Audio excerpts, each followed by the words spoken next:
Well, folks, this is going to be a fantastic Leading Your Best Life. I'm with a man in Silicon Valley, Mitchell Levy, and I'm going to get him to tell us all about his life. It's come in, someone said, you've got to talk to this guy. He's made a huge difference to a whole lot of people's lives. He's got books, he's got certificates, but let's dig into it. Mitchell, welcome to Leading Your Best Life. Leigh, thanks for having me. I really appreciate it. I'm looking forward to getting to know you better. Mate, as you said, you've been to Sydney, but you're in Silicon Valley right now. But before we get into it, I can see you've got, I know many books that you've written. So I want to talk about some of those books and your passions and how you've helped people lead their best lives. But maybe if we start with a 2 or 3 minute background, what's been your journey to get to where you are now? And by the way, I know you've got a hat on. That I've got my hat here as well, my lead flow equals sales flow equals cash flow equals freedom hat. But yours is a cool little hat over there as well. But mate, tell us about the Mitchell Levy backstory. Oh, by the way, last name's Levy. Levy, okay. Let me tell you what people consider success, and then we could dive into anything more. So Sure. I've been in Silicon Valley for 39 years, happily married for 37 years, have a 27-year-old son who's amazing. I've started 20-ish companies. I've sat on the board of a public firm. I've created executive business programs at Silicon Valley organizations. I have run really fun companies, including a book publishing company. We've published over 750 books. I've written Wow. 65 myself. I think if we're going to now fast forward, we're You're really, such an underachiever. You're such an underachiever, Mitchell. Really, that's dude, unbelievable. Yeah. I'm a people in Silicon Valley is often known for the serial entrepreneur. It's the person who spends all their time, energy, getting a company funded, and then, if they're lucky, going public and then doing it again.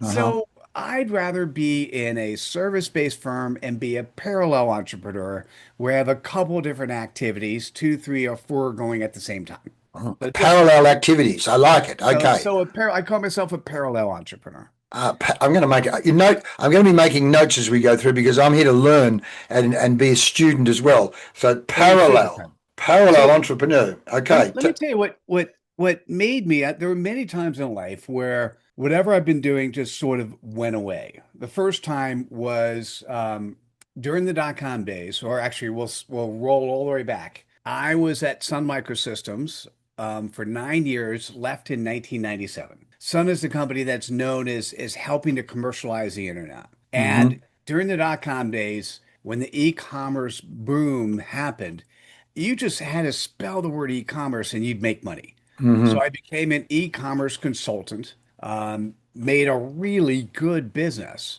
And then around the 2020, 2021 timeframe, we had the dot bust. Mm-hmm. The dot bust happened. My e-commerce consulting business, nice six-figure business, went to zero almost overnight. Now, what was interesting at the time, I was running this is the parallel entrepreneur part. I was running a company with a couple friends of mine called CEO Networking. It was like a Vistage, a CEO networking group. I Mm-hmm. was making $60,000 a year. And I was just about ready to kick that to the side because I just had no time for it. But all of a sudden, when my six-figure business went to zero, 60,000 a year seemed like a lot. Mm-hmm. So what that lesson taught me was all good things come to an end. No, let's put that aside. That's true though. That you need to be able to put not all your eggs in one basket. Mm-hmm. Mm-hmm. The other thing, and this is a really important lesson, I didn't do anything to cause my business to go to zero. The market around me did. Mm-hmm. So when I saw that happening again with my book publishing company, started a book publishing company in 2005. That's why we've been able between 2005 and typically I would say probably 2020. What ended up happening is COVID actually hit my publishing business with a truck, and then Amazon ran over it two or three times. Mm-hmm. What happened is I saw the democratization of book publishing happen. Mm-hmm. And I realized in 2019, I've got to figure out what's next. And what I thought to myself is, well, what do the authors I publish, what do they really look for? And the answer is they're looking for credibility. I'm Yeah. like, oh, that's interesting. What's the definition of credibility in the dictionary? And I didn't like it. It said the quality in which one is trusted. And I go, wait, the credibility is bigger than that. Mm-hmm. Following day, I woke up and I thought to myself, Napoleon Hill interviewed 500 millionaires and wrote the book Think and Grow Rich. Mm. Mitchell Levy is going to interview 500 thought leaders and write a book. That turned out to be the book Credibility Nation. And that year of interviewing people between 2019 and 2020 really set the stage for who I am today. And I could tell a lot more from there, but I thought I'd give you a break and or stop and let you ask the next question. Well, I like to go back even further. Tell me about your childhood. Where did you grow up, and what did you do education wise? So I grew up in the East Coast of the United States. Spent a lot of time in New Jersey, and the way I often see it, I was a B, C, D student through high school, and I probably a better way to say it is I was asleep until my first semester of college, and Okay. so I just don't remember a lot of my early youth, and then when I entered college. I ended up hanging out with two gorgeous women. Oh, And why did you do that? Why did you do that? I wonder. I Yeah, yeah, yeah, yeah, surprise, yeah, yeah, yeah.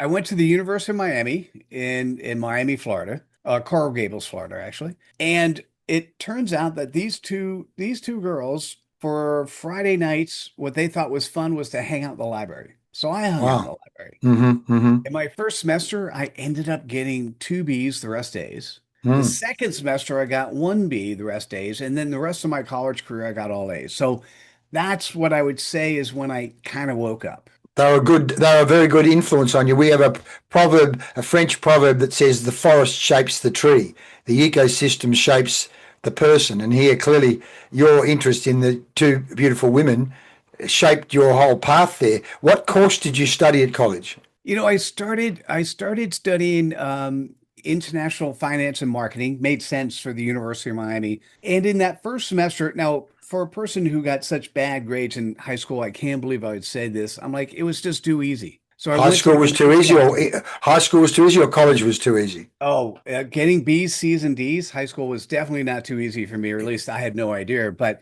in college, that first semester was very easy. And so Mhm. I went to the guidance counselor and said, what is the most difficult course of instruction I could take in the business school? Wow. Apparently, the business school did a relationship with the industrial engineering school, and they created a program called it's a Bachelor of Science in Stochastic and Deterministic Models of Operational Research. My So let goodness. me let me English that.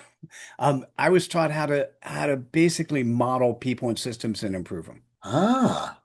And it turns out that I'm one of those people who could say, and I didn't do it because of that, but I've been using that my entire life. Okay. Okay. Well, interestingly, you say that because in terms of modeling and systems, one of the areas I've been immersed in a lot since the mid 80s is the area of NLP, neuro linguistic programming.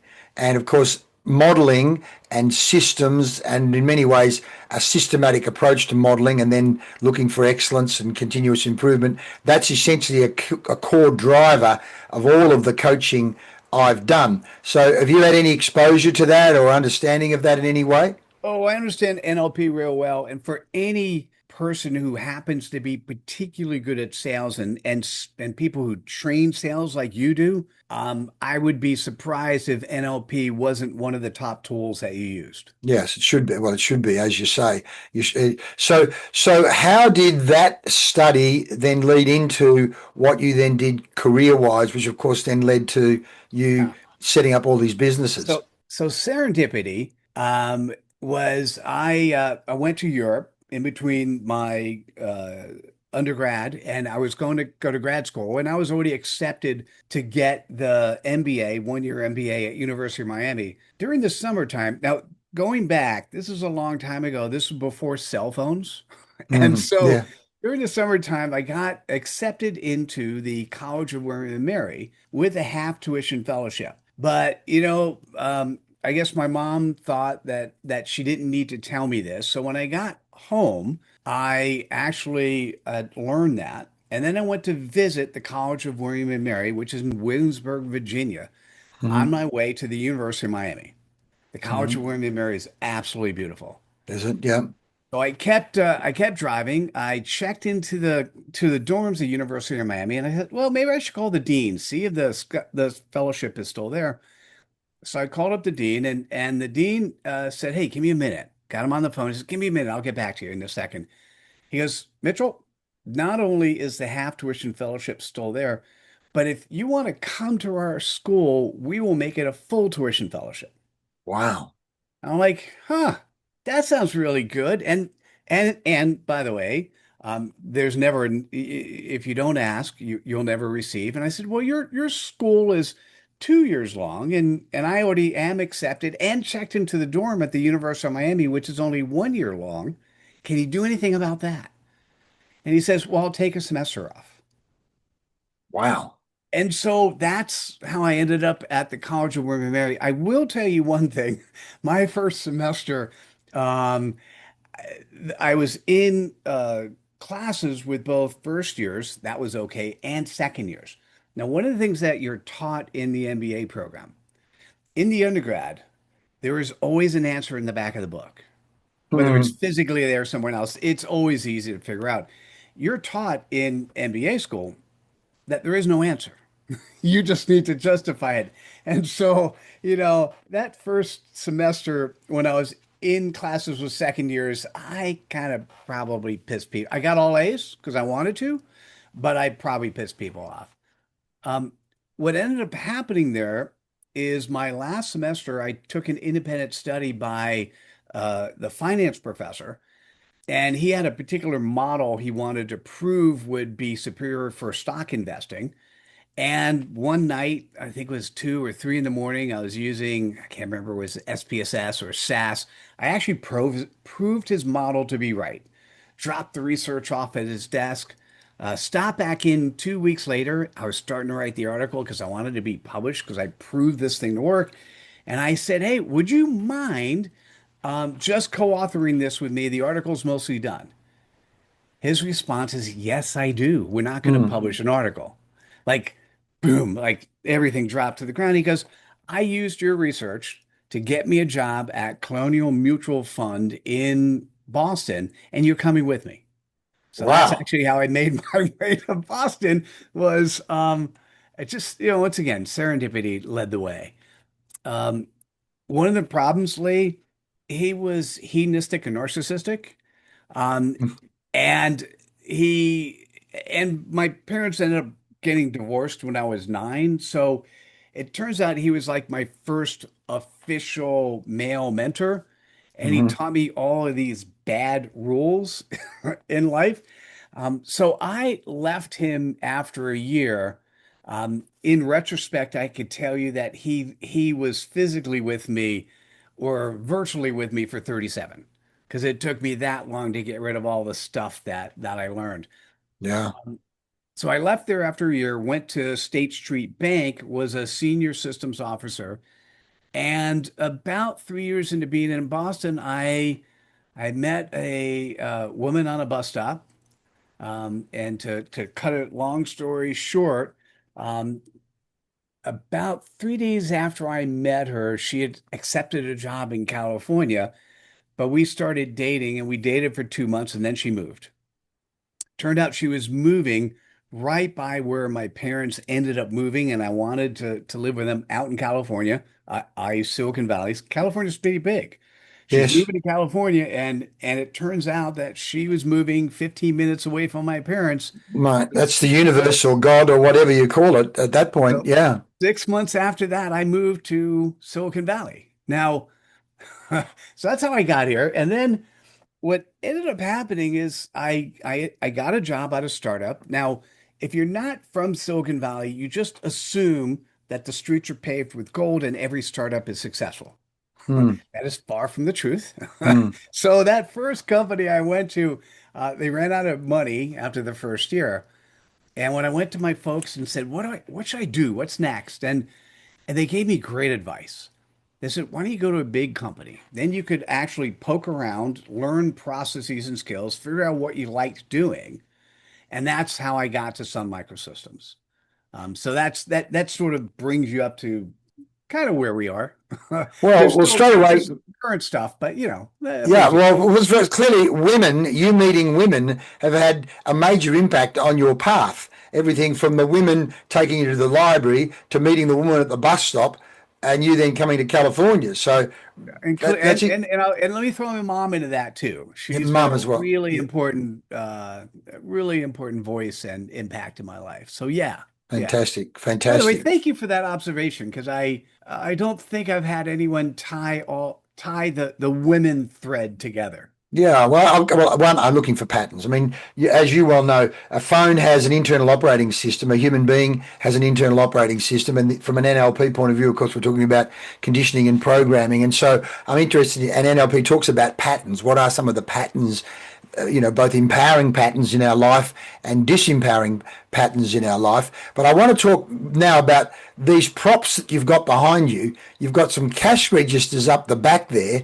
and then you've got some guy on a horse, Wild Bill Hickok or somebody. So people are going to be asking, what the hell are those things? So can you just at least relieve us of our loop? What's who's the horseman there? All right, absolutely. Now, by the way, I am currently in the midst of getting a PhD. Let's not drop off without me Oh, talking good. about Fantastic. that. In what area? In what area? It's in transformational leadership. And Fantastic. specifically, what I'm doing, since you like patterns and operating systems, I am creating an operating system in which businesses can run where they don't focus solely on one stakeholder group, investors, but focus on the ecosystem of stakeholders. So five different stakeholder groups. We'll come back to that. Fantastic. Fantastic. So just So now relieve me of those props you've got behind you. They obviously mean something to you. Wait, this way. So I got two cash registers, but one of the primary cash register, something I picked up about 15 years ago. And what I love about it is when you look at the keyboard, Hmm. or the keys you could type in, the largest denomination is $5. Hmm.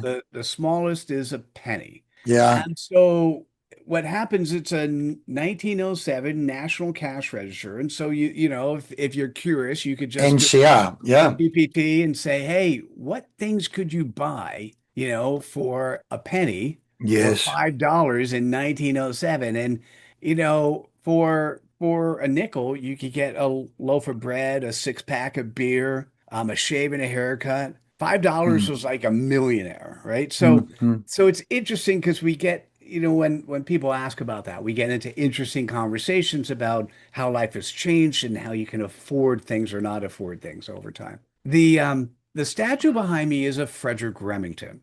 If you look inside the Oval Office, pictures of the Oval Office of the White House, they also have that, although that's not why I got it. Mm. In 1996, actually 1995, 95, 96. Now I'm a little iffy on that. A guy by the name of Andreessen invented Mosaic. Mosaic was the tool that allowed us to see how the internet is going to work. Right. Wow. And so in 1996, and I'm an early adopter, I was using Word, a Microsoft Word, to program HTML. And I was doing something before. Now it's in vogue that you drop ship products, but it was Yes. not in vogue in 1996. Mm. Oh, I actually had a bronze statue store on the internet. And Ah. so it kind of simple. I had a foundry that I did work with. I would mark up their prices by 5x and drop ship the product. And one day I said, I gotta be a customer of my own store. So that's why that's back there.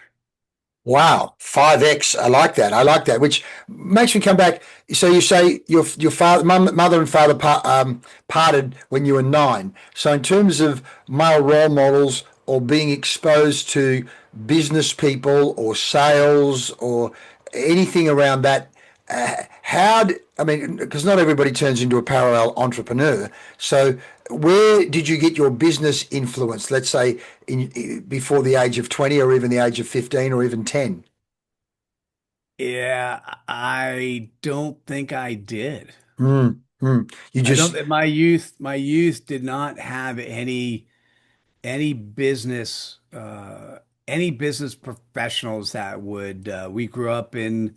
My mom was a school teacher with three kids. We were under the yeah, poverty line in yeah, terms of income. And But mom was a good woman, and she left us with a fundamental feeling. You could be and do whatever you want, Yeah. So that was right? a And we core had belief that she put in there. and we had no understanding that we were poor. I mean, we just mom did a great job. Like we had macaroni and cheese on Monday nights and hot dogs on Tuesday night and sloppy Joe on Wednesday, like a kid's dream. I didn't know that she was doing that because that's what she could afford. Yep. Yep. Wow. How about that?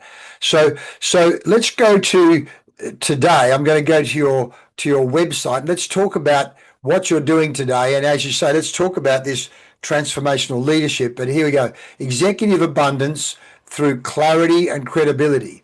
And I see all the top 10 thought leader, ecosystems, leadership, Marshall Goldsmith. Explain to me what all this means. And maybe I know somewhere in there, I'm sure you talk about your clients, but how did you get to this? And tell me a bit about this website. So, thank you. Um, what uh, what happened when I interviewed 500 thought leaders on credibility is I created a really good definition of what credibility is. Mm-hmm. Credibility is the quality in which you're trusted, known, and liked, and there are 10 values associated with that. And then I did a TEDx that had a 500,000 views, um, Fantastic. and it's called "We Are Losing Our Humanity." I'm tired of watching it happen. Ah, When I was doing the interviews, I ended up unlocking a superpower. And my in, superpower in is yourself or in other people or both? in myself to allow other people to unlock their superpower. Okay, I like it. Unlock your superpower. Hmm. So, what I can do, Leigh, is I could sit with any company or any human and help them articulate where they are executing on their purpose in less than 10 words. Mm. So, that's what I call clarity.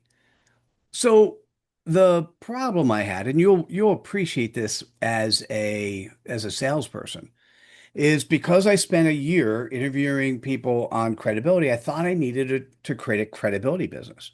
Hmm. Now, once again, it was a nice six-figure business.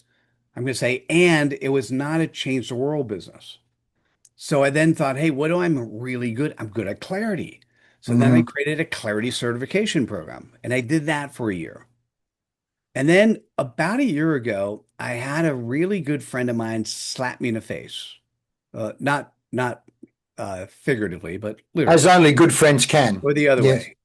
I think I might have got that wrong. But anyhow, he didn't actually slap me, but he did it virtually. He goes, Mitchell, I know every living marketing legend alive today, and there's nobody that does clarity the way you do. Yeah. Now tell me how many people don't have it. Leigh, when I was doing the research, what I unraveled was that 98% of companies and individuals do not have clarity. Hmm. 98%. Hmm.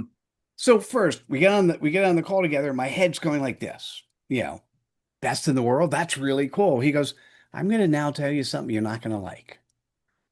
And I couldn't imagine what it was, but I want you to imagine a balloon and taking a pin and putting it in the balloon because in 3 sentences, he did exactly that to me. Hmm. Hmm.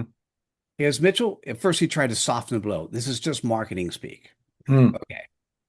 He goes, you're world class at something that 98% of your audience doesn't have. Now, they don't have it because they either think they have it and they don't, or they don't think they need it. Either way, that number sucks. Hmm. Hmm. Hmm. Now, the thing is, he was not wrong. Hmm. It was exactly the right thing to say. Hmm. And what I recognized, first thing he did, he said, let me throw you a hook. Like, great. He goes, what can you do for me this minute that'll put money in my pocket tomorrow?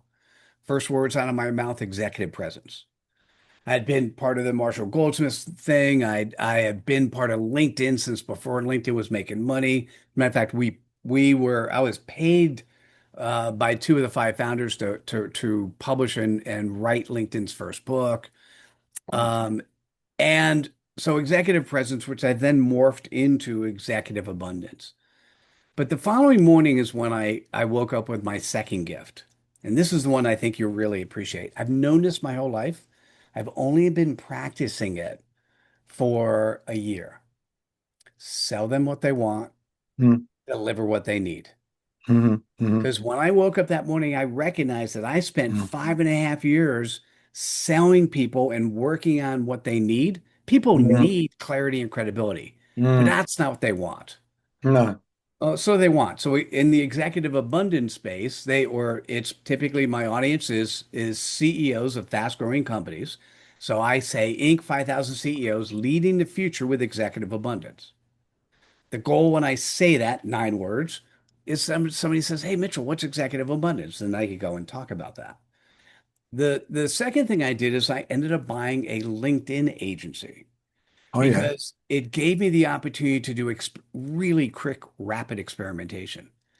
And the audience I serve there and who I really add value to, business owners tired of slimy LinkedIn sales tactics. You get hit with them every day, don't you? Oh, absolutely. So what I do is it's a short answer on that. I'll do a little bit of the tell me more is, hey, listen, if you're in business and you are selling to other businesses, there is one game in the town.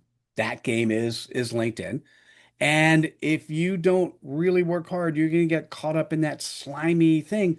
I've got an approach, a methodology, a teamwork, an opportunity, and a tool that will allow you to not to focus on sliminess, but to focus on the 5% of LinkedIn capability that'll bring 80% of value.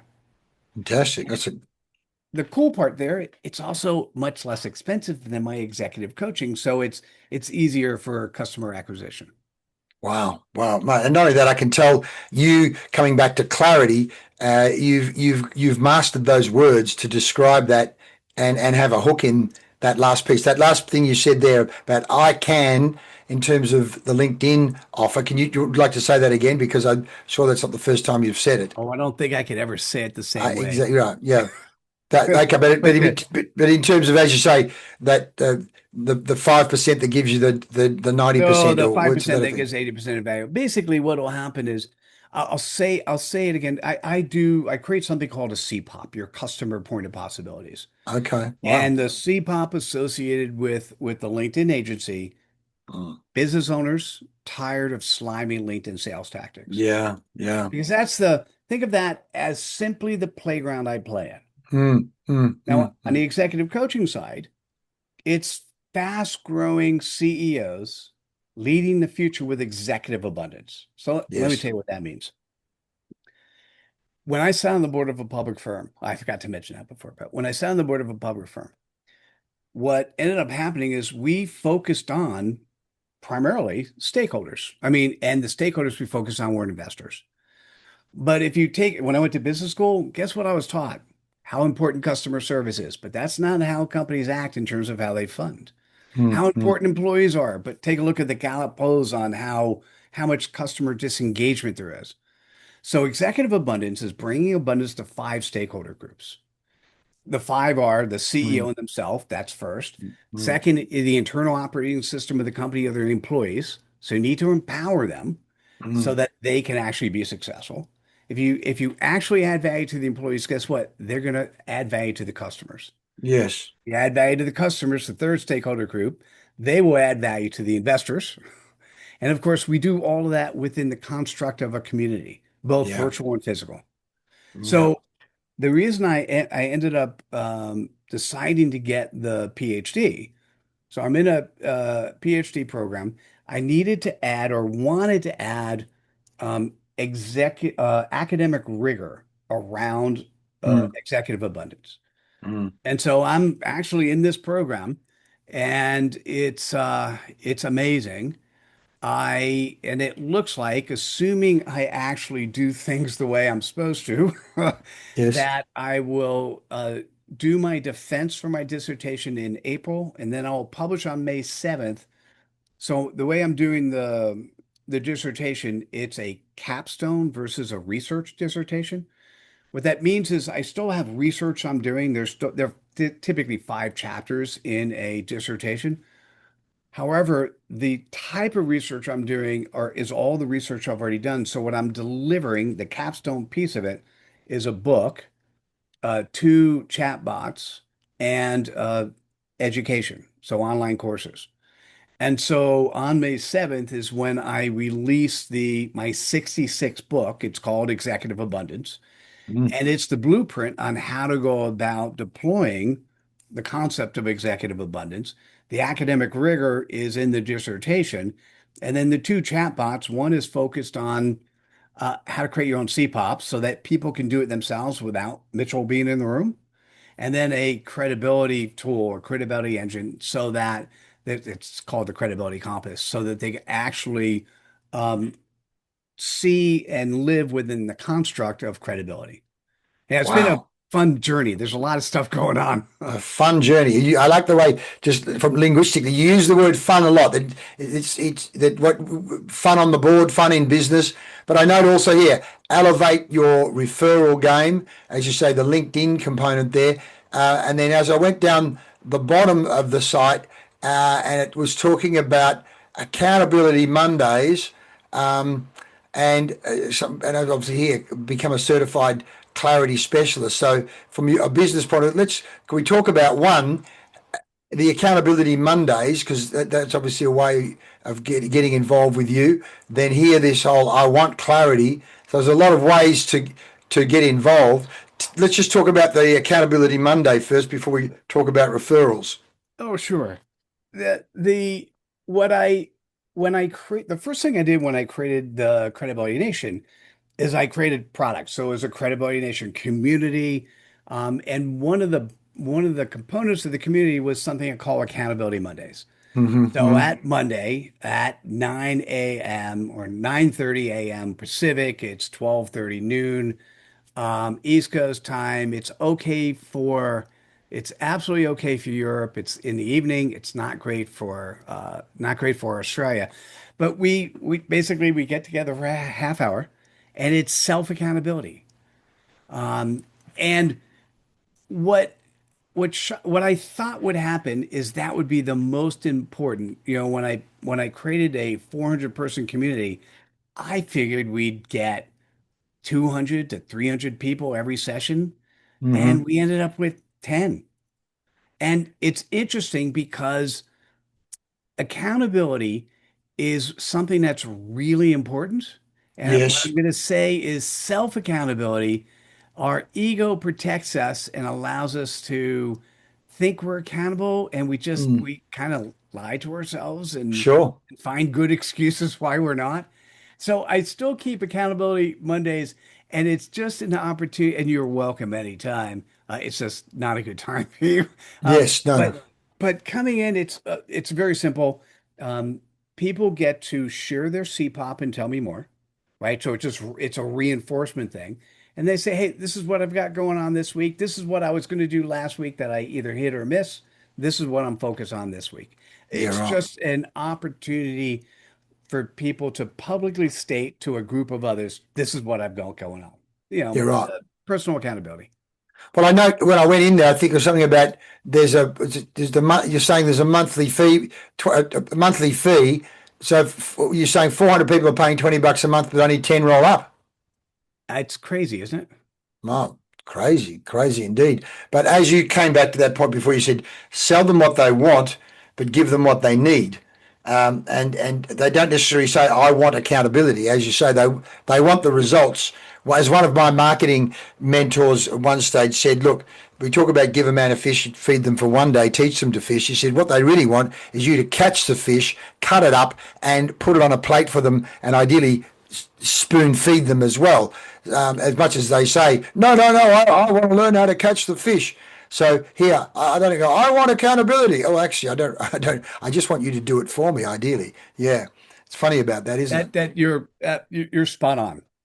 So it's just a remnant of the time that I spent in credibility that I'm still holding on to. Yeah. Whether or Yeah. not I should is a different Yeah, right. question. No, no, no, exactly. Okay, so well, let's go back then to some of the whether it be the executive coaching or the sort of where is the bulk of your business now, and where do you want it to be moving forward? There's really financially, it's in the executive coaching Yeah, space. right, right. Um, Okay. in terms of where it's sort of an 80-20 between executive coaching and the LinkedIn business. Yeah, great, Um, great.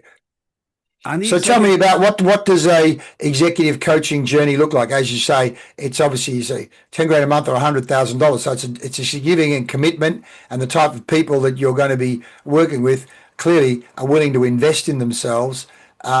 So how do you discover these people, or how do you attract these people? Um, and what does it look like when they're being coached by you? You talk to them daily, weekly, monthly. What happens? What's the process? two great questions. Okay. First one, a lot of true business comes from referral, Yes. right? And that's always the most important thing. What I also do is I'm actually using the same tool that I teach others on the LinkedIn work. I'm Yep. still using that tool to continually scout out for new referral partners and new prospects, Yep. right? So Yep. that's the outreach. Yeah. Fantastic. In terms of what we do now, I like the numbers there in terms of what they say. Typically and that's in corporate, typically companies that are at the 100 million plus range. Yes. For smaller companies, I'm typically 3, 5, or 7K a month. Yeah. Right. And what it ranges between, it's really funny. The people who could afford me the most have the least amount of time. Yeah. So it's typically twice a month that I meet. Sometimes with some of my clients, it's just once a month. Mm. And what often happens when there's a good relationship between the coach and the coachee is, and one of the things I do, and I could tell you do the same thing, Lee. I have a series of frameworks. Yeah. What happens is after you've been with me for a little bit, the right framework comes out at the right time, and what it turns out to be is shorthand. And it's shorthand for a conversation that is very easy for the person to actually see themselves. Because at the end of the day, let's be clear, I can't change anybody. That's not my job. Mm-hmm. Mm-hmm. What I can do, though, is I can give you a framework to see the world in such a way that you recognize that you're going to need to change to achieve the goals you really want to. Mm. So what happens at first? Step one always comes with me helping somebody get their CPOP. Now, sometimes if somebody is really open and really capable, I could feel it's in your heart where you are executing on your purpose in less than 10 words. Yeah. I could tell in that exercise where that's really yours or that's full of marketing cookie cutter bullshit.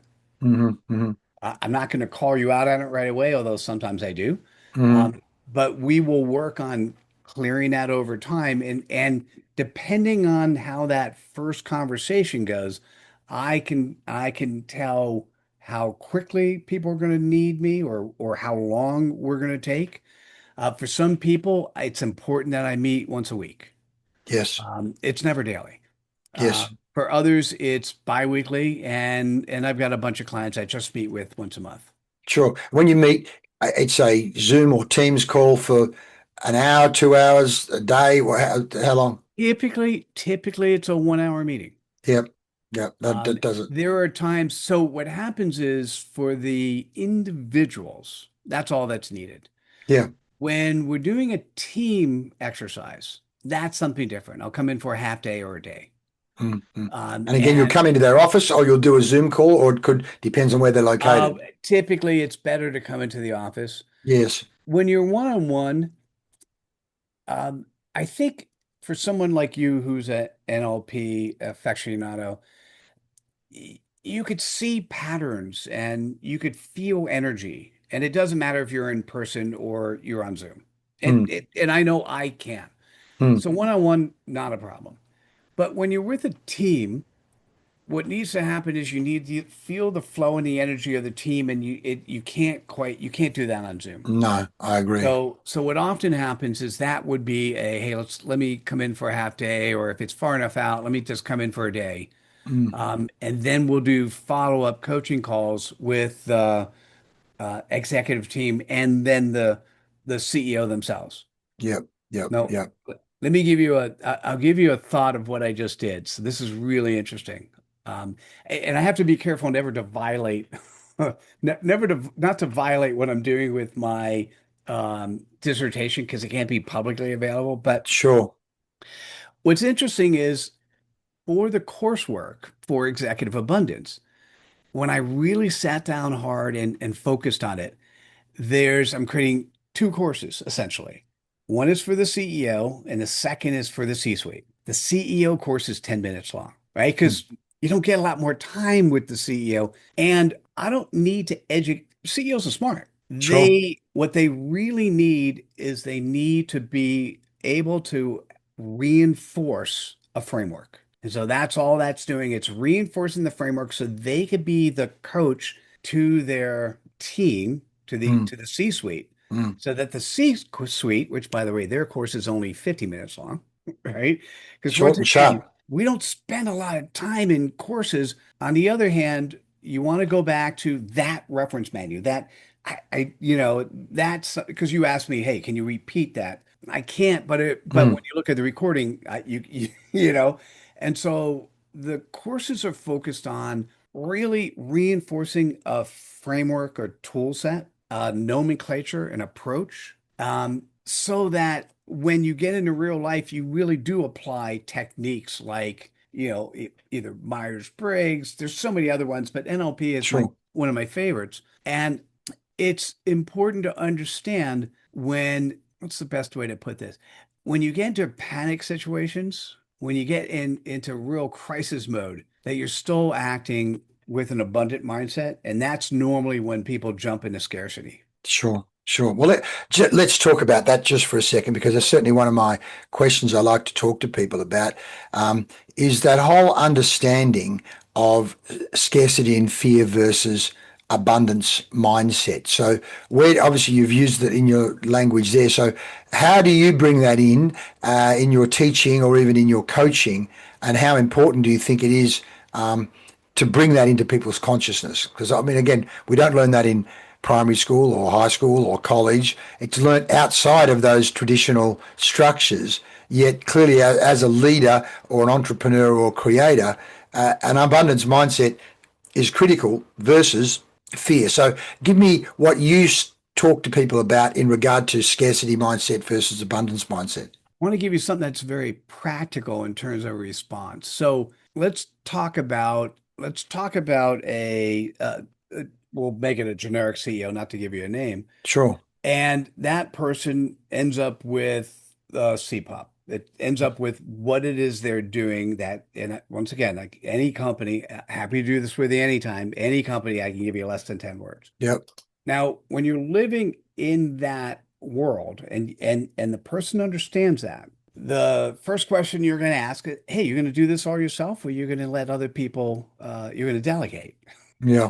Oh, I'm going to delegate. Great. Okay. Are they going to do work for you because you have the title, or are they going to do work for you because you've empowered them to be successful at what they do? Mm. Now, by the way, there are people who are not so smart who's going to say, "Oh, I got the title." There are other Mm. Mm. people who feel that are not going to say that, right? And so that's an interesting conversation when you get to unlock that. Because at the end of the day, during that conversation, we'll talk about, well, tell me about people who have been working for you in the past that you loved but left, or people you didn't like or you kicked out and they didn't work. Tell me why. And what I'm doing in that conversation is listening to speech, watching reaction, and trying to figure out where they have either deployed scarcity or deployed Mm. abundance, Mm. Mm. right? Because once you could get an example, you put a stake in the ground, Mm. Mm. and then you give that stake a name, Mm. Mm. and then you can come back to it anytime. Mm. Mm. Mm. And just like the great comedians, if you ever listen to a great comedian, they'll tell a joke, they'll put a stake in the ground. They'll tell another joke, it's completely outside, they'll put another stake in the Sure. ground. Tell a Sure. third joke. And then when they put all three stakes together that were, it's like, oh my God, it's so funny. Mm. Well, Mm. that's actually how you coach as well, Mm. Mm. Mm. Mm. right? You Nice. do it in Nice. such a way where people get it. So the short answer is once you have at least one stake in the ground, once I have at least one stake in the ground, and they have a very specific tactical issue, then we could take a look at that issue in relation to their CPOP and in relation to the stake in the ground. And then we could say, okay, so what are you doing here? Are you doing scarcity or are you doing abundance? And I may or may not use those words, Mm. right? Because sometimes for some people, those words have hidden meanings, Sure. right? So the real answer is, hey, do you want to be there looking over this person's shoulder and helping them be successful? Or do you want to empower them to be successful? Because guess what? They've got 5,000 people working for them, and this person needs to be successful. Yes, yes, The yes. theoretical answer is obvious. The tactical answer of what they do to deliver that theory is not always so obvious. Sure, sure. You're reminding me of a quote of Jack Welch. What I've done in the last 6 months, Mitchell, is one of the young guys in our business networking group put me on to how we can create music and songs using AI. So I've actually created a whole pile of teaching songs around anything that people have said. Or so there's one on abundance mentality. There's one, certainly a number Oh, on fun. on leadership. I'll send you a couple of them. Certainly, my wife got me involved in things Jung Pueblo and love and relationships. So there's a whole lot about love is a living thing, and even sales and objection handling and marketing and building long-term relationships with customers. So there's a lot of teaching songs in there. So certainly one of them is on abundance, but one of them on leadership. I wanted to do one that included some quotes from Jack Welch. And one of the things, one of my podcasts a year or so ago was with a guy who worked closely with Jack Welch in the GE finance area, and he talked about Welch's ease around energy, energize, execution, having the edge, and certainly passion. And he talks about empowering, as in, your job as a leader is to build the next generation of leaders. So this, as you say, the scarcity leader is like, no, I've got to control the power and not give it away. The abundance leader says, I literally want to give as much power as possible away so that I'm building up that next generation, and the place can run better without me. But that takes a real different non-scarcity, non-fear based mindset, doesn't it? It is, it's not always easy because it's not how we've been taught. It's not how we've been raised. Yeah, absolutely. And the answer is it's magic when it Yes, happens. yes, yes, exactly, exactly. So looking at the two books behind you, Credibility Nation, mind you, you didn't use a lot of creativity in the cover of that book, I gather. I mean, there's no picture of you. There's no happy smiling faces. There's no graphs of. There's not even a nation. There's not even a globe. So I don't know there may be a reason for that. But as you say, being inspired by Napoleon Hill in Think and Grow Rich, Tony Robbins years ago had edited up an interview that he'd got from somewhere and pretended that he'd done the interview with Napoleon Hill. And Hill tells the story of going to meet Andrew Carnegie as a law student doing journalism as a way of paying his way through college, and Carnegie saying to him, well, if you're serious about success, I'll introduce you to all the successful people I know. And Carnegie saying, and being a Scotsman, he's gone, if you learn this, you can make a fortune out of it, so I'm not going to pay you. And you've got like a day or 24 hours or whatever to make the decision.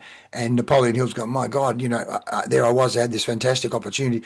I'm not sure if you've heard that interview, but it's to hear it from Napoleon Hill's mouth, his own lips, of how it came about. And he talks about going and meeting with Henry Ford for the first time, and this skinny little guy in greasy overalls, and he's going, what, Carnegie's serious? This guy doesn't look like he's going to make money at all, So there's so many wonderful stories, hearing it from Napoleon Hill himself.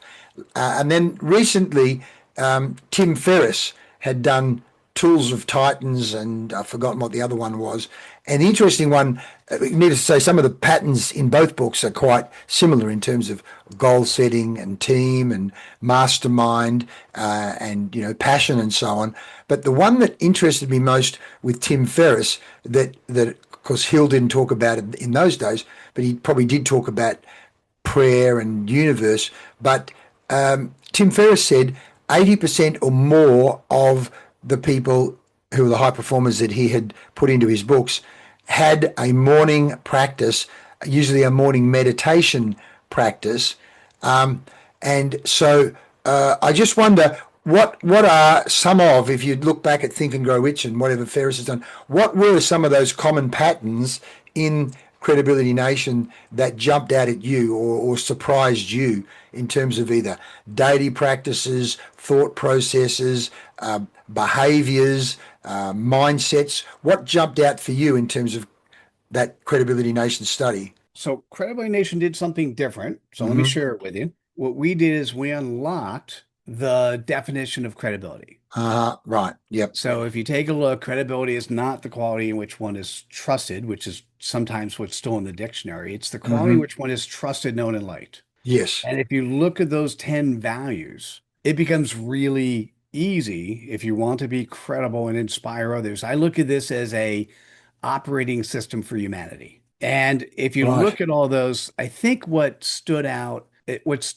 after the fact, there are two values that you could follow to be likable. One is showing respect. I call, coming early, coming prepared, coming with your heart, showing respect, Yeah. sharing your stage. You're doing that now. I affectionately call that sharing cred dust, Yes. sharing the ideas, thoughts, and actions of others, sharing your stage, right? Mm-hmm.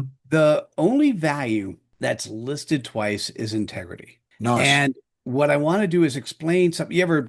This is one of those classic NLP things, and I'd be curious how you explain it.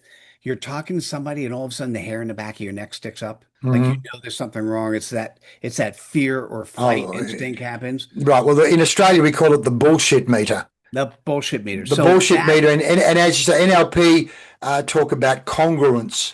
Is the person congruent? And of course, if they're incongruent, again, NLP talks about state is contagious. Their incongruous state transfers to you, and you go, why am I feeling this way around this person? So that'd be exactly. one of Well, the ways that's I that's explain it. that's what I was going to tell you is to put it in the words of credibility, their external integrity, who they say they are, and their Mm, internal integrity, as you get to mm, know them, mm, is incongruous. mm, And mm, when that mm, happens, that the hair in the back of your neck stick up. So so mm, I'm so I'm glad it transfers over well.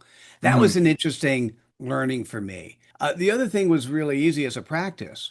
When a board sends me a CEO that they would like me to coach, Mm. first thing I do is I see whether or not they're coachable. I could tell that in the first session. Yes. They're not coachable. I'm going to say no. Yes, well, you're absolutely right. I don't know how long it took me to learn that, but I literally ask them and watch their eyeballs move and say, "Are you coachable?" And of course, it's interesting at times that one, their eyeballs move like, "What shit? No one's ever asked me that." And I've literally had people go, "I'm not so sure." Go, "Whoa, that is a But problem." that, by the way, that's a good one. I'll give you another one. Yep. I often will find something that they did wrong, Mm-hmm.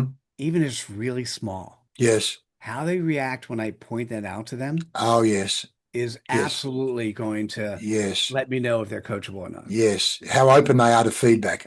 Yeah, exactly, exactly. Which coming back to that, you reminded me of Jim Collins's book Good to Great, where he talks about level 5 leaders, where he talks about the level 5 leader um, in terms of integrity and systems and discipline, but the humility factor.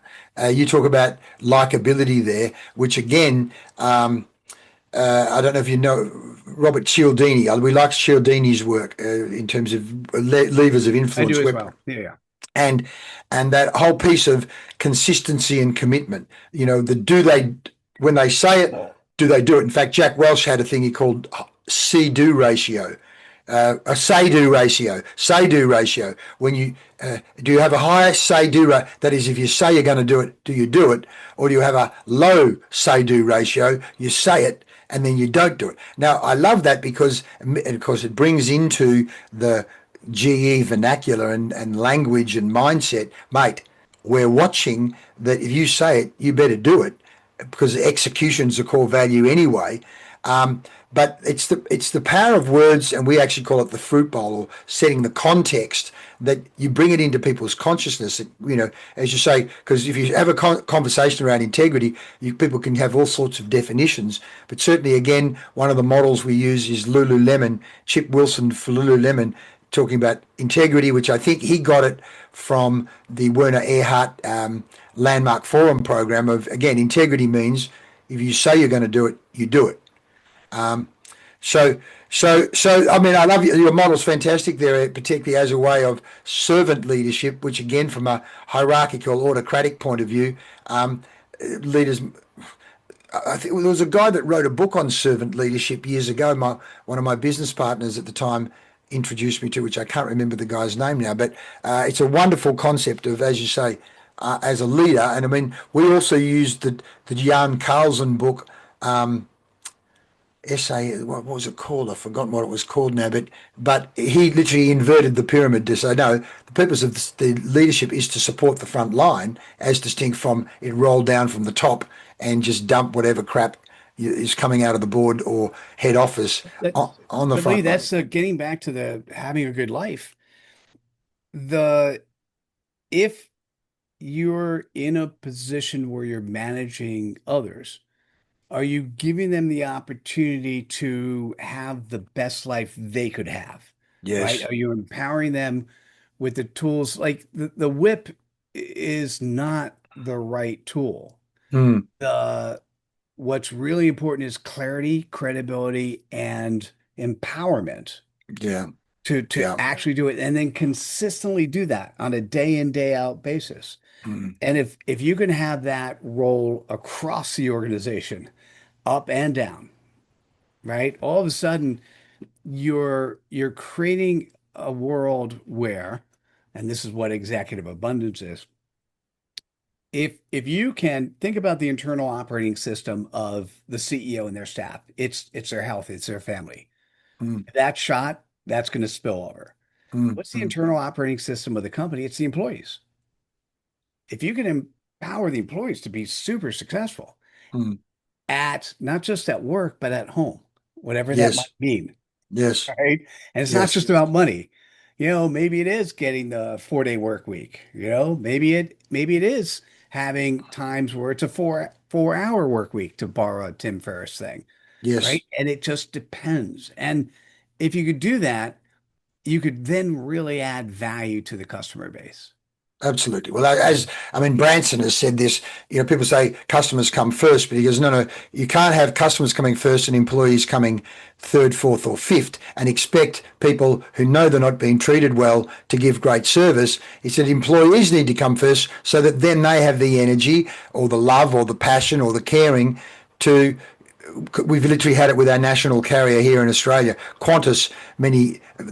People would say the standard of service at Qantas has gone down over the years, no matter what they might say. And if you speak then to people who used to work at Qantas and say how over the years the care for the staff has dropped off incredibly, and then that then shows at the front line.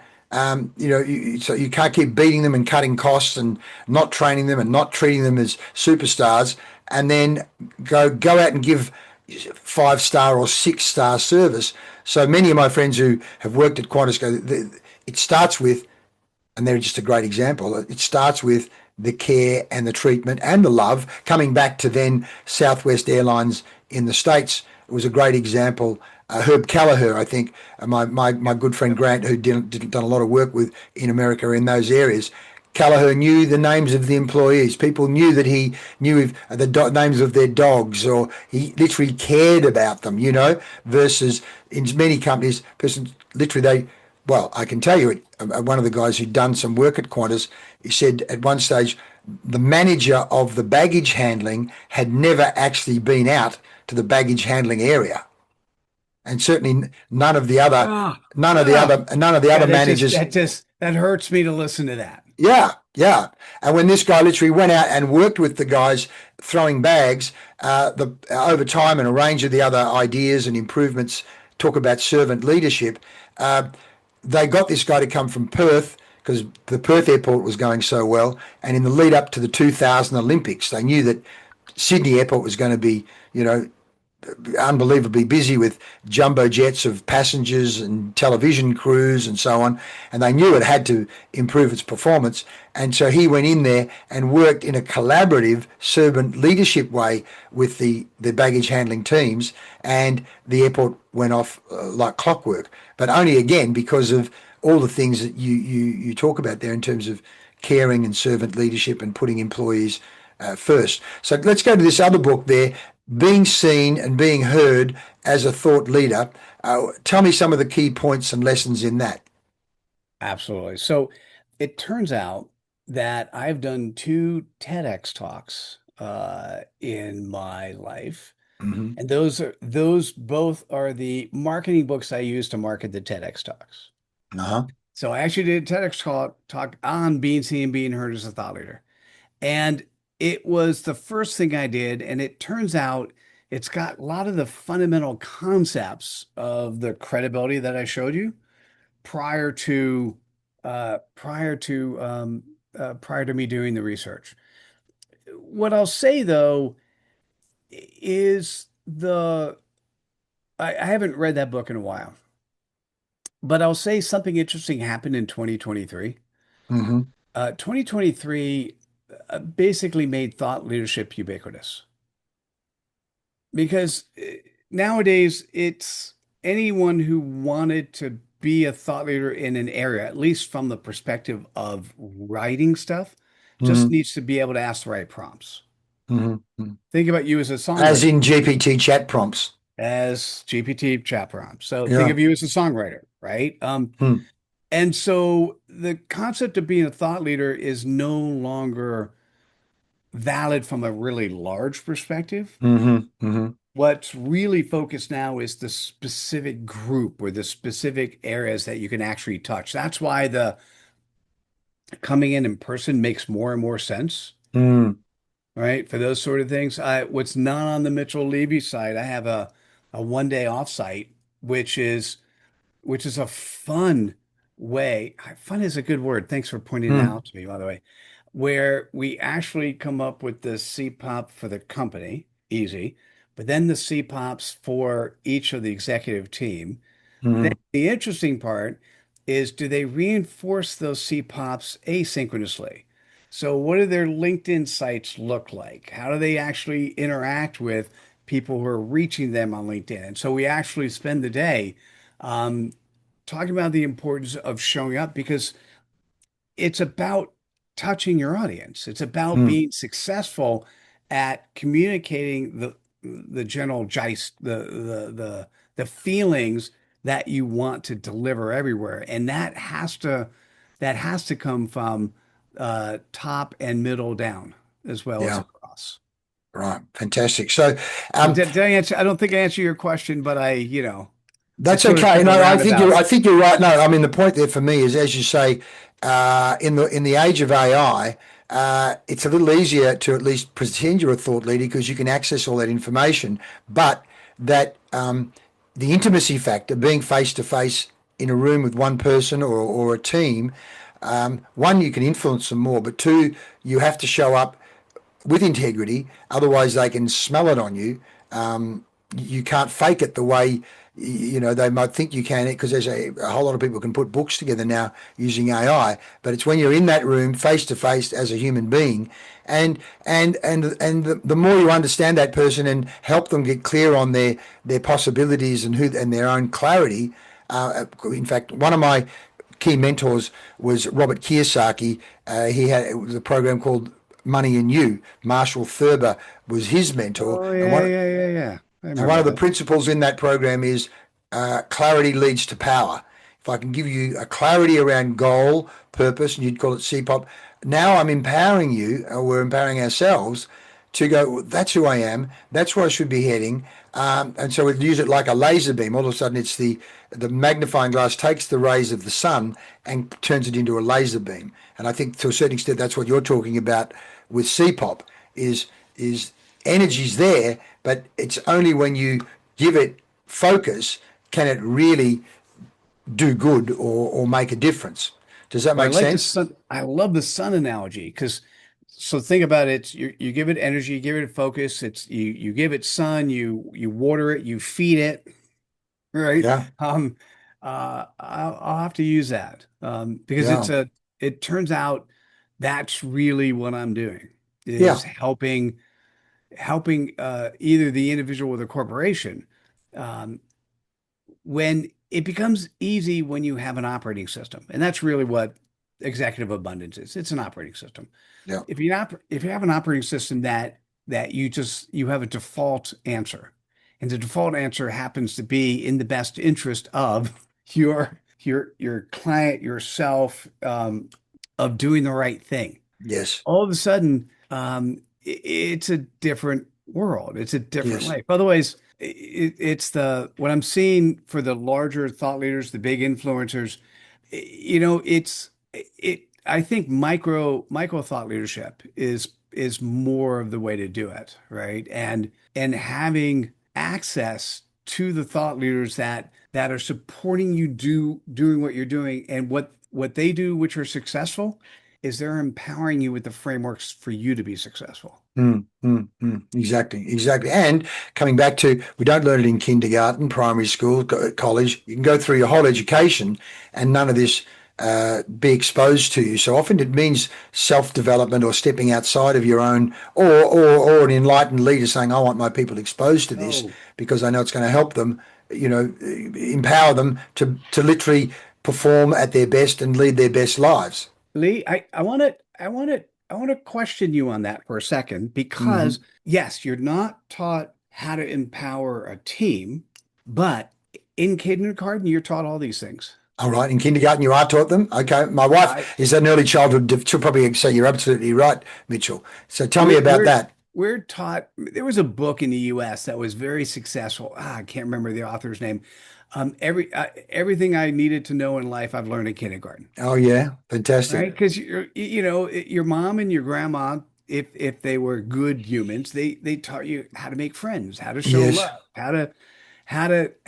how to share your toys with others, how to share your lunch with others, right? How Yes. to show Yeah. respect, Yeah. and some odd reason what academic education has done is beat that out of us, Mm, right? So we're taught to unlearn what I think was part of what I'm helping people, really pull back in. yeah. If Fantastic. you do what's right, in Funny some about that. cases, Yes. and so that's the thing. If I'm going to direct anyone, because at the beginning, before we went live, you said, "Hey, should we go to Mitchell Levy?" I go, "Yes," and let me do an and. So this is for your show notes. Mm. The book called Executive Abundance can be seen at the executiveabundance.com website. Oh, executiveabundance.com. Okay. And if people sign up now, prior to it releasing on May 7th, I will do definitely special things for that audience. Okay. I got it. Not only so I would love you to pre-order the book. And I believe it's available in hardcover around the world as a pre-order. But we'll make sure we set special time. I will absolutely send you the PDF copy of the book when it's available. And we'll do some special things. The truth is, I don't know what it is, other than I want to make sure I agree to my commitment to do something special. Fantastic. Well, here is executive abundance here. So that's fantastic. People can pre-order it and follow through on that. That's fantastic. But I like to ask people I'm interviewing in terms of leading their best life. We've talked conceptually about others, but in terms of you, Mitchell Levy, how do you look after yourself in terms of the time you wake up, what you do in terms of mind, body, spirit to be the person you are? What's your discipline? What are your daily practices? So let me do the daily practices, and then we'll do the mega practices. Hmm.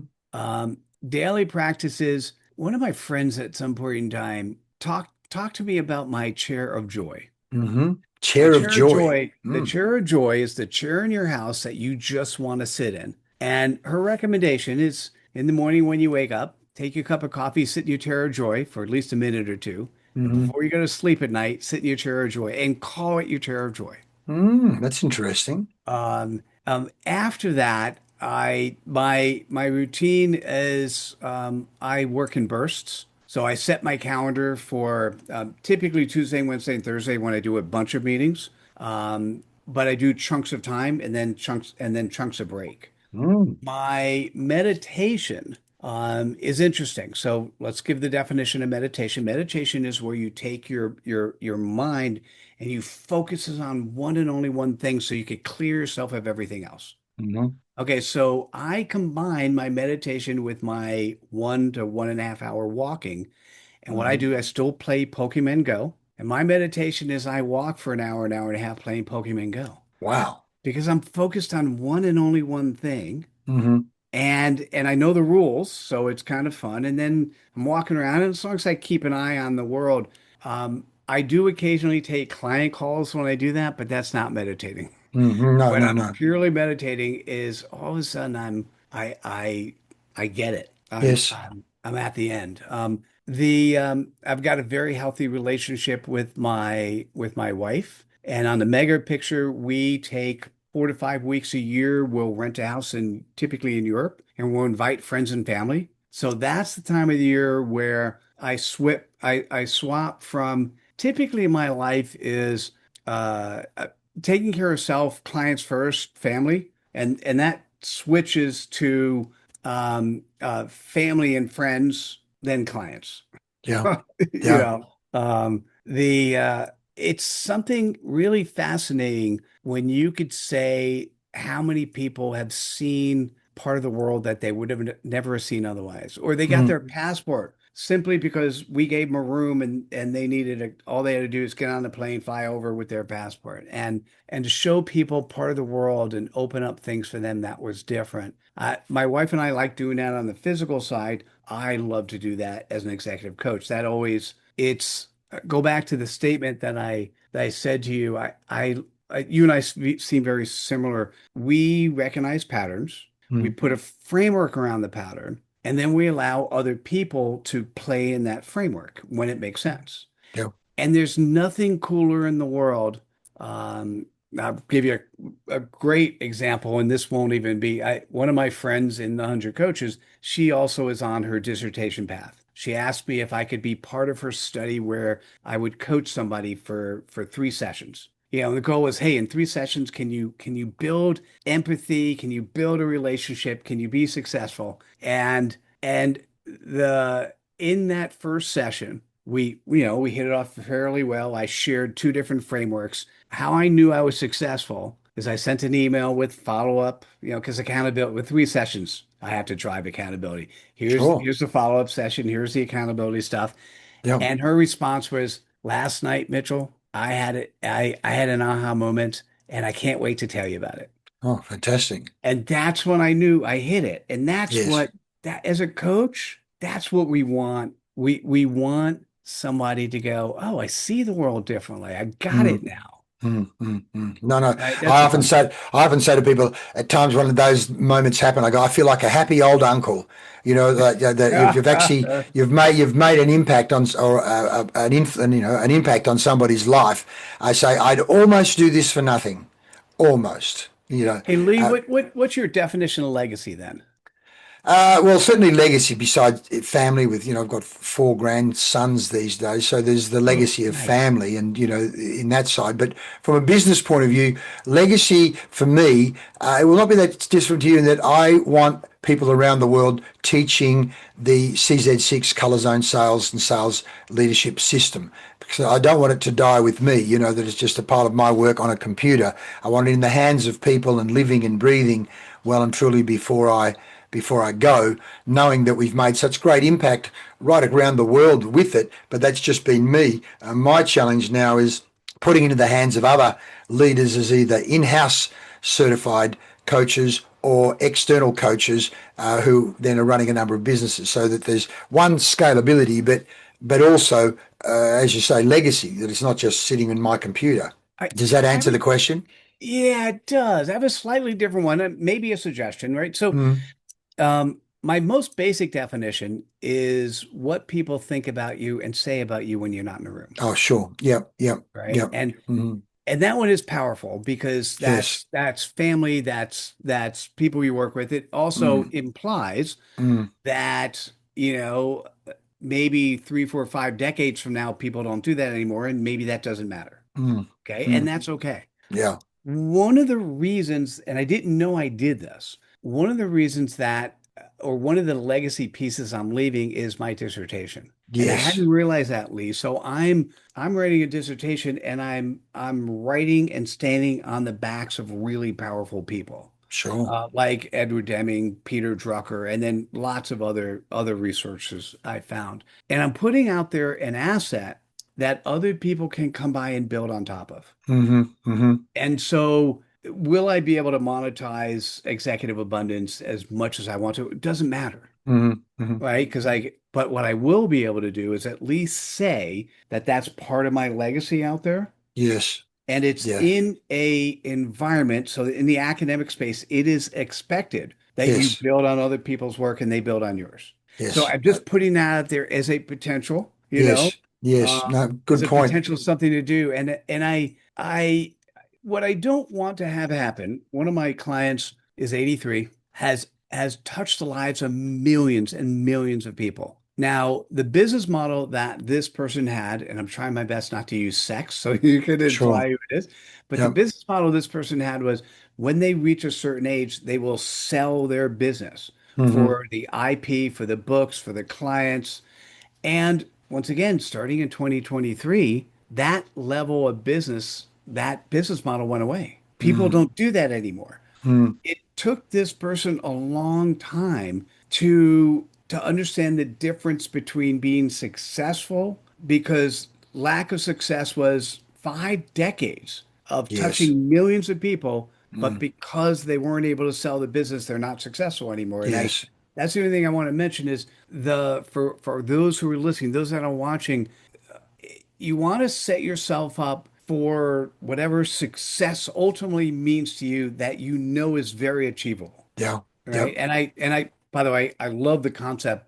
The when I read through your website and the success you brought to so many people, your model clearly works. Now the question is the model you? Is the model, Mm. is you such an important part of the model? And that does matter, right? Mm. Mm. Um, and then the question, what else can you do to make sure when you're on your last, last dying days, you Mm. said to yourself, man, I've done everything I can in life and I'm happy. Mm. Mm. Because Mm. Lee, that's all that matters, That's right. right? That's right.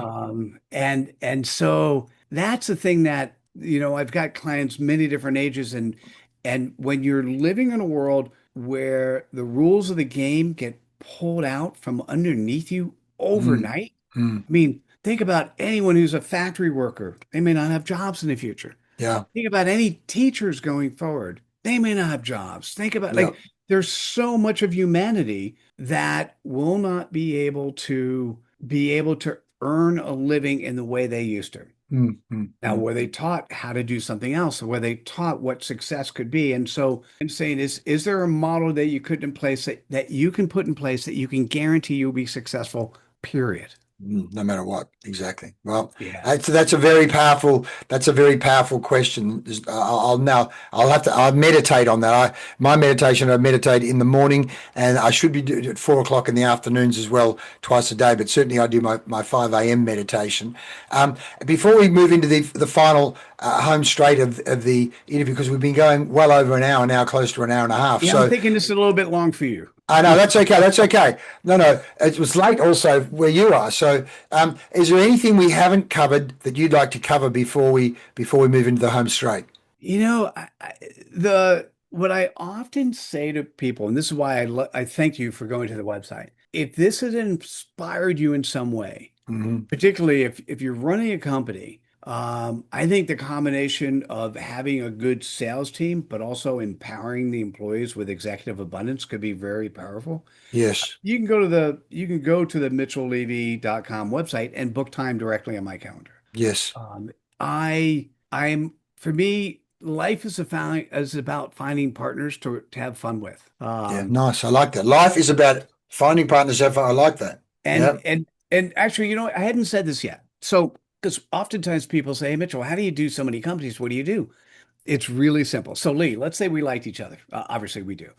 And we go, hey, we're going to do something together. Yeah. Great. The first thing we're going to do is we'll find a mutual client to work on. We'll agree whatever monetary change we have, and then we'll pick up the client. Now, if we never pick up the client, we don't do anything together. But Sure. what we're not going to do before the first client is talk, other than shake hands and say what the 50-50 split is, we're Mm. not going to actually write contracts or do any of this other stuff. Mm. Now, when the client's done, by definition, shit will hit the fan sometime during the process. Mm. Mm. And Mm. will make it interesting that we like working with each other is that you would say the same things I would say when I'm not in the room and vice versa. And then we look at each other and say, was it fun? Do we want to do it again? Mm. And if Mm. the Mm. answer is yes, then we write all the contracts up. Yeah. Right. Yeah. And Nice. And that is a model I've used because, in practical reality, when tension happens and stress happens, sometimes the things come out that are not clear, that other people hide. And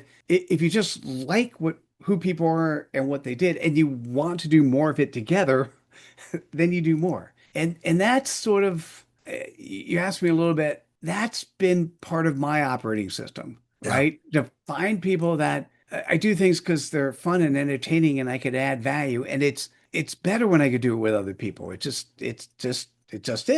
Yeah. You Yeah. know. No, well, So I like that as a definition. In fact, that's what I do as we move into the home. So I take a look at my notes. And there's 2 pages or more of notes here, and I'm just at random some of the points you made around uh, parallel entrepreneurial process, being the parallel entrepreneur, unlocking your superpowers, the whole concept of executive presence, transformational leadership.